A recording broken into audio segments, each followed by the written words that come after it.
Policy बाजार अपने आप में ही एक अमेजिंग कंपनी है। हाँ, ये तो है ही कि वो डिजिटल इंश्योरेंस स्पेस के अंदर मार्केट लीडर है, कुछ 93% मार्केट शेयर के आसपास है उनका। बट खास बात ये है कि उनमें एक पोटेंशियल है जिसकी हम आगे बात करेंगे वीडियो में, क्योंकि आगे बढ़ने से पहले मेन चीज़ ये समझनी है कि इंश्योरेंस इंडस्ट्री काम कैसे करती है, जिसकी हमने पिछले कुछ वीडियोस में बात कर रखी है, जो आप आई बटन से चेक कर सकते हो। बट अगर ब्रीफली बात समझे इंश्योरेंस इंडस्ट्री को, तो ये होता है कि इंश्योरेंस कंपनीज कुछ प्रीमियम कलेक्ट करती है पॉलिसी होल्डर से, और बदले में वो क्लेम पे करती है अगर कोई खुदा ना खास्ते कोई सर्कमस्टांस हो गया, अनफोर्सीन सर्कमस्टांस हो गया। जैसे सपोज करो लाइफ इंश्योरेंस पॉलिसी के अंदर बंदा प्रीमियम्स पे कर रहा है, बट अचानक से उस बंदे की डेथ हो जाती है, तो पॉलिसी होल्डर के फैमिली मेंबर्स को वो क्लेम मिल जाएगा। या फिर अगर बंदा हॉस्पिटलाइज हो गया तो मेडिकल इंश्योरेंस पॉलिसी अगर उन्होंने ले रखी है तो मेडिकल बिल्स पे हो जाएंगे उस क्लेम्स के थ्रू। या फिर कार इंश्योरेंस में अगर कार एक्सीडेंट हो गया तो फिर अगेन क्लेम पे हो जाएगा उस एक्सीडेंट के लिए। और ये सारे अलग अलग टाइप के इंश्योरेंस होते हैं, जैसे जनरल इंश्योरेंस हो गया ये कार वाला, मेडिकल इंश्योरेंस हो गया ये मेडिकल बिल्स वाला, और फिर लाइफ इंश्योरेंस हो गया अगर डेथ के केस में। तो फिर ये अलग अलग टाइप के इंश्योरेंसेस होते हैं जो ये बेचते हैं, जो इंश्योरेंस कंपनीज बेचती हैं, और अलग अलग टाइप ऑफ मोड्स यूज करती हैं सेल करने के लिए। पहला तो हो गया बैंक्स के थ्रू। तो मोस्टली ये जो बड़े बड़े बैंक्स हैं जैसे HDFC या SBI या ICICI, ये अपने बैंक्स के नेटवर्क को लेवरेज करते हैं और इसके थ्रू अपनी पॉलिसी सेल करते हैं। तो कोई बंदा अगर बैंक के काम से आए तो ये साथ में पॉलिसी भी बेच देते हैं। फिर दूसरा एक मेथड हो गया एजेंट्स के थ्रू, जैसे आपने LIC एजेंट्स के बारे में सुना होगा। तो एजेंट्स अलग अलग कंपनीज के एजेंट्स होते हैं, वो अपनी पॉलिसीज बिकवाते हैं, और मोस्टली ये गलत टाइप की बहुत मिस सेलिंग होती है यहाँ पर, जिसमें हम आगे बात करेंगे। तो LIC के एजेंट्स जैसे आपने सुना है, या फिर HDFC लाइफ के एजेंट्स, या फिर SBI लाइफ के एजेंट्स, तो ये अलग अलग कंपनीज के सारे एजेंट्स होते हैं जो पॉलिसीज बेचते हैं। फिर एक तीसरा टाइप ऑफ मोड आता है, वो होते हैं ब्रोकर्स। तो एजेंट्स क्या होते हैं, एजेंट्स तो कंपनीज की तरफ से आते हैं। ब्रोकर्स क्या होते हैं, ब्रोकर्स क्लाइंट की रिक्वायरमेंट समझने की कोशिश करते हैं और फिर उसके बाद सेल करते हैं, उनको उनको रिकमेंड करते हैं कि ये पॉलिसी आपके लिए बेटर रहेगी। फिर एक चौथा टाइप का आता है, वो होगा वेब एग्रीगेटर्स, जो पॉलिसी बाजार है बेसिकली।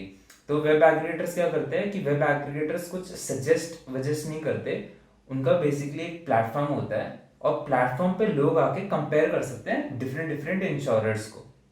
तो अगर लाइफ इंश्योरेंस पॉलिसी खरीदनी है तो लाइफ इंश्योरेंस पॉलिसी के लिए पॉलिसी होल्डर आएगा, वो देखेगा कि अलग अलग टाइप की कंपनीज है, अलग अलग टाइप की पॉलिसीज हैं, उसकी रिक्वायरमेंट के हिसाब से कौन सी पॉलिसी बेटर रहती है वो कंपेयर कर सकता है और वो खरीद सकता है।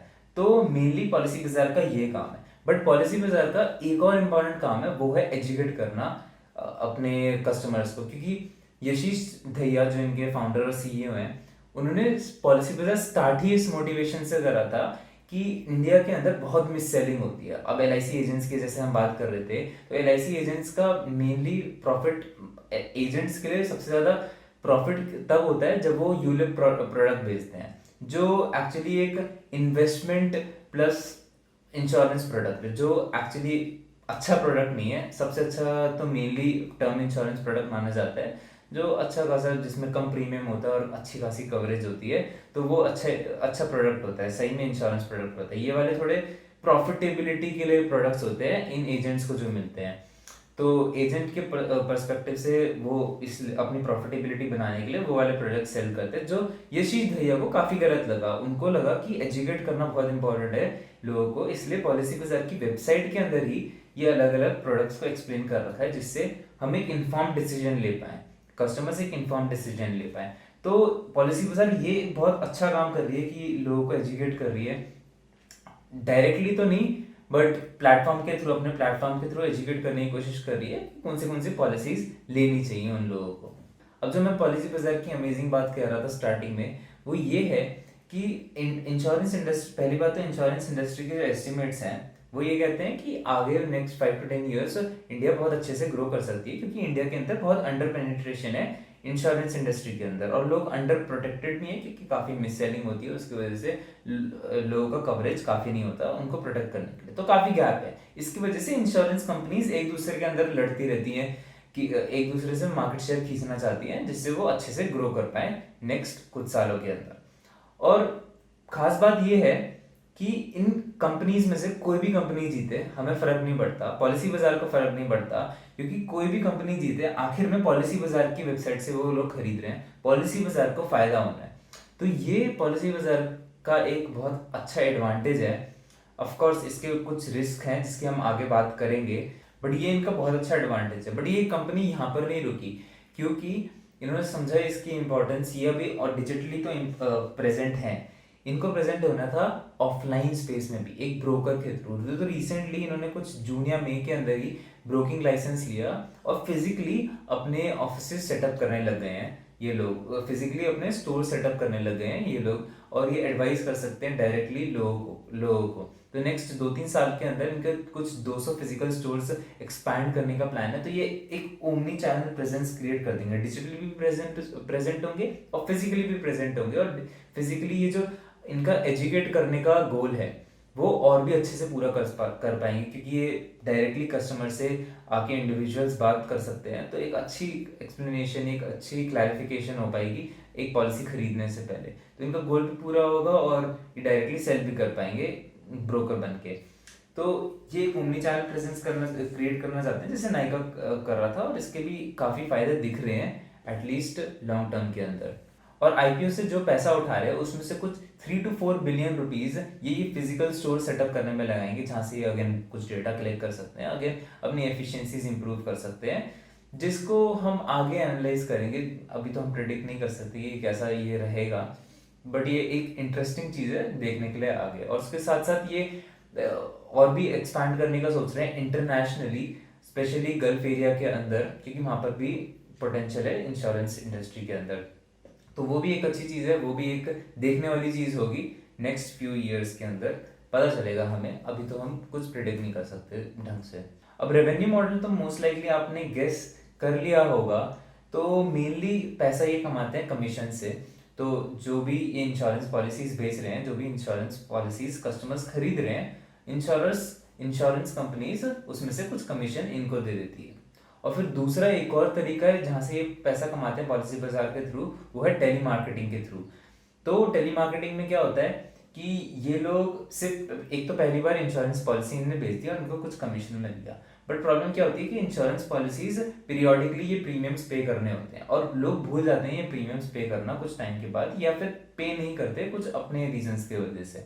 तो वापस कन्विंस करना पड़ता है इन्हें कि आपको अपने रिन्यूअल प्रीमियम को, रिन्यूअल प्रीमियम बोलते हैं जब वापस प्रीमियम पे करना होता है, तो इनको अपने रिन्यूअल प्रीमियम पे करने होते हैं। और उसके लिए पॉलिसी बाजार बहुत हेल्प करती है कंपनीज को। इन्होंने बड़े बड़े कॉल सेंटर्स इस्टेब्लिश कर रखे, कुछ 3,000 से भी ऊपर एम्प्लॉयज हैं इन कॉल सेंटर्स के अंदर, सिर्फ इन लोगों को रिमाइंड करने के लिए, अपने रिन्यूअल प्रीमियम्स पे करने के लिए। तो ये रिन्यूअल प्रीमियम्स से भी एक कमीशन कमाते हैं। जब भी कंपनीज रिन्यूअल प्रीमियम कमाती है तो उसमें से अच्छा खासा कमीशन इनको मिलता है। और ये प्रूव भी हो जाता है कि काफ़ी पैसा इनका रिन्यूअल प्रीमियम से ही आ रहा है, क्योंकि 40% जो इनका रेवेन्यू था पॉलिसी बाजार से वो इस रिन्यूअल प्रीमियम से ही था। तो एक अच्छी चीज़ है कि एक बार ये कस्टमर को रिटेन कर लेते हैं, उसमें से रिन्यूअल प्रीमियम से इनको बार बार पैसा मिलता रहेगा। तो अगेन ये एक अच्छा पॉइंट है पॉलिसी बाजार के लिए। अब अगर हम इनके दूसरे बिजनेस वर्टिकल की बात करें जहाँ पर ये फिर से एक मार्केट लीडर बन चुके हैं, वो है पैसा बाजार। और पैसा बाजार क्या करती है, वो जैसे पॉलिसी बाजार काम करती है इंश्योरेंस प्रोडक्ट्स को कंपेयर करने के लिए, वैसे ही पैसा बाजार करती है क्रेडिट लोन्स में कंपेयर करने के लिए। तो सपोज करो अगर आपको कोई लोन लेना है, अब लोन लेने के लिए आपके पास अलग अलग क्रेडिटर्स हैं। पहली बात तो अलग अलग ऑप्शंस हैं, होम लोन लेना है आपको, पर्सनल लोन लेना है, माइक्रो लोन लेना है, अलग अलग लोन्स के ऑप्शन है। तो ये सारे के सारे पैसा बाजार पे अवेलेबल हैं। और इसमें भी अब अलग अलग टाइप की कंपनीज है। अब होम लोन की बात करें तो होम लोन में अलग अलग टाइप की कंपनीज हैं। आपको कंपेयर करना है कि कौन सी कंपनी आपको बेस्ट टर्म्स एंड कंडीशंस दे रही है, कौन सी कंपनी आपको बेस्ट लोन्स दे रही है। तो पैसा बाजार उसके लिए एक बहुत अच्छा प्लेटफॉर्म है, जिसमें उनके पास कुछ 51% मार्केट शेयर भी है। उनके अच्छे अच्छे कॉम्पिटिटर्स हैं, जैसे एक कॉम्पिटिटर है बैंक बाजार करके, एक है कुछ क्रेडिट बाजार, क्रेडिट मार्केट प्लेस करके कुछ एक और कॉम्पिटिटर है। तो वो कॉम्पिटिटर्स देखने की बात है। बट अगर हम इनके बिजनेस मॉडल की बात करें तो ये अक्वायर कैसे करते हैं कस्टमर्स, बहुत इंटरेस्टिंग वे है। इन्होंने ये फ्री क्रेडिट स्कोर प्रोवाइड करते हैं अपने कस्टमर्स को। तो क्या होता है, कस्टमर इनकी वेबसाइट पे आता है, उनको फ्री क्रेडिट स्कोर मिलता है, बट फ्री क्रेडिट स्कोर मिलने से पहले उनको कुछ अपनी डिटेल्स एंटर करनी होती है। वो डिटेल्स इनकी डेटा की तरह इनका बेसिकली एक डेटा सोर्स बन जाता है, जहाँ से ये अपने एनालिटिक्स यूज करके और भी अच्छे इनको प्रेफरेंस दे सकते हैं। तो ये credit score, free credit score के लालच में इन लोगों को अट्रैक्ट करते हैं और फिर यहाँ से पॉलिसीज नहीं, लोन्स को डिस्पर्स करते हैं इन कस्टमर्स के पास। और यहाँ पर भी एक इंटरेस्टिंग ट्रेंड देखने को मिल जाता है जो पॉलिसी बाजार में देखा था। जैसे पॉलिसी बाजार में देखा कि रिन्यूअल प्रीमियम से ही 40% पैसा आ रहा है, वैसे ही इसमें भी 40% पैसा डिस्पर्सल्स, 40% ऑफ डिस्पर्सल्स मतलब जो लोन अमाउंट टोटल दिया है कस्टमर्स को, वो उसमें से 40% एग्जिस्टिंग कस्टमर्स में से ही आ रहा है। ऐसा लास्ट 3 साल का डेटा बताती है। तो अगेन एक इंटरेस्टिंग ट्रेंड दिखता है कि एग्जिस्टिंग कस्टमर्स को ये बार बार रेवेन्यू जनरेट करने के लिए मजबूर कर रहे हैं। अब ये दोनों ब्रांड्स एक और इंटरेस्टिंग चीज कर रही है, ये एसएमईज और कॉर्पोरेट क्लाइंट्स को भी टारगेट करना चाहती है। तो अभी तक क्या होता था कि कॉर्पोरेट क्लाइंट्स बल्क में पॉलिसीज खरीदते थे, बट इनके बहुत लेंथी प्रोसीजर होता था। तो पॉलिसी बाजार एक प्रॉब्लम सॉल्व करना चाहती है, इस प्रोसीजर को थोड़ा लेंथी की जगह शॉर्ट करना चाहती है और साथ ही साथ थोड़ा सा इजी बनाना चाहती है इन कॉर्पोरेट क्लाइंट्स और एसएमईज के लिए। तो अभी तक तो इनके कस्टमर सिर्फ इंडिविजुअल कंज्यूमर्स थे जो इनकी डायरेक्टली वेबसाइट पे आते थे और पॉलिसी खरीद के जाते थे, बट अब इनके पास एक टोटली नया मार्केट आ जाएगा एसएमईज और कॉर्पोरेट क्लाइंट्स का, जो ये टारगेट कर सकते हैं और फर्दर एक्सपैंड कर सकते हैं। तो ये एक ट्रैकिंग पॉइंट रहेगा नेक्स्ट कुछ सालों के लिए ट्रैक करने के लिए, जो मैं आपके साथ शेयर करना चाहता था। और एक और ट्रैकिंग पॉइंट जो मेरे दिमाग में था वो था, मतलब वो इनके कॉस्ट हैं। तो कॉस्ट में अगर देखें तो 2 मेजर एक्सपेंसेस हैं। एक है एम्प्लॉय बेनिफिट्स एक्सपेंस, जो most likely over the period of time बढ़ता ही रहेगा, बट एक शायद थोड़े से स्लो पेस पे। और दूसरा एक मेजर एक्सपेंस है एडवर्टाइजिंग और मार्केटिंग कॉस्ट का। तो अगर हम देखें तो एड्स तो पॉलिसी बाजार के और पैसा बाजार के दोनों के ही काफ़ी आते हैं, स्पेशली आईपीएल के वक्त मुझे याद है कि बहुत एड्स आते थे इनके। और वही एक मेजर रीज़न है जिसकी वजह से इनका इतना अच्छा तगड़ा मार्केट शेयर है। तो बट कॉस्ट भी ज़्यादा होती है उसकी वजह से। और कॉस्ट कोविड के वक्त एक्चुअली एडवर्टाइजिंग कॉस्ट थोड़ी सी कम हुई थी, और उसका मेन रीज़न ये था कि पैसा बाजार पहले 2 क्वार्टर्स के अंदर इतना नहीं चला था क्योंकि मॉरेटोरियम वगैरह लगा था और उसकी वजह से कंपनीज इंटरेस्ट कलेक्ट नहीं कर पाई थी, जिसकी वजह से पैसा बाजार ज़्यादा चल नहीं रहा था। तो इन्होंने पैसा बाजार के एड्स बहुत कम कर दिए थे, तो उसकी वजह से इनकी एडवर्टाइजिंग और मार्केटिंग कॉस्ट कुछ बच गई थी। बट मेरे हिसाब से over the period of time थोड़े एक एटलीस्ट नेक्स्ट 1-2 ईयर्स के लिए एडवर्टाइजिंग कॉस्ट फिर से थोड़ी बढ़ेगी रेवेन्यू के परसेंटेज में। और वो अगेन एक ट्रैकिंग पॉइंट होगा देखने के लिए कि इनकी एडवर्टाइजिंग कॉस्ट कैसे बढ़ती है, क्योंकि एडवर्टाइजिंग कॉस्ट एक मेजर रीज़न है इनके लॉसेस आने के लिए। तो एडवर्टाइजिंग कॉस्ट अगर धीरे धीरे स्टेबलाइज हो जाती है over the period of years और रेवेन्यू अगर बढ़ता रहता है, तो ये कंपनी के लिए फाइनली एक प्रॉफिटेबिलिटी की तरफ एक डायरेक्शन होगा जो मैं देखना चाहता हूँ नेक्स्ट 1-2 सालों के अंदर। इसलिए मैं इस कंपनी में अभी इन्वेस्ट भी नहीं कर रहा, बट उसकी बाद में बात करेंगे। पहले बात करते हैं रिस्क की। तो एक मेजर रिस्क, एक ही मोस्टली मेरे हिसाब से मेजर रिस्क है, वो ये है कि ये बड़े बड़े इंश्योरर्स इस प्लेटफॉर्म को ही लीव कर सकते हैं। तो हाल ही में ही ऐसा हुआ था कि एचडीएफसी अर्गो और आईसीआईसीआई लंबार्ड ने इन अपने पॉलिसी बाजार से अपनी पॉलिसीज को विड्रॉ कर लिया था, क्योंकि पॉलिसी बाजार कुछ कमीशन चार्ज करती है, तो उनको लगा इतने प्रॉफिटेबल नहीं है। प्लस क्या है कि एचडीएफसी और आईसीआईसी के पास एक बहुत अच्छा बैंक नेटवर्क है, अच्छा खासा एजेंसी नेटवर्क है, तो वो उसको लेवरेज करके वो ज़्यादा अच्छे से पॉलिसी बेच पाती थी और मतलब अच्छा खासा उनको प्रॉफिट मिल जाता था। तो इन्होंने पॉलिसी बाजार ही छोड़ दिया। तो ऐसा आगे और भी कंपनीज में हो सकता है।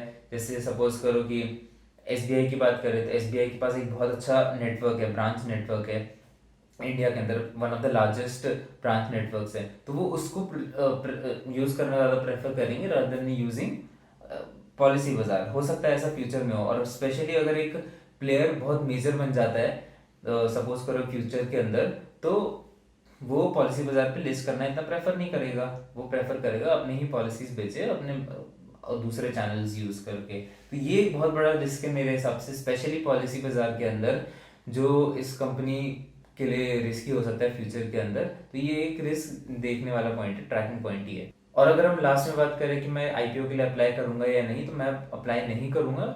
मेनली 2-3 रीजंस हैं। एक तो है वैल्यूएशन, जो सबसे बड़ा रीजन है। कुछ 40 टाइम्स प्राइस टू सेल्स पे ये लिस्ट हो रहा है, जो जिसमें मैं थोड़ा कंफर्टेबल नहीं हूँ, तो उसकी वजह से मैं लिस्ट नहीं करूँगा।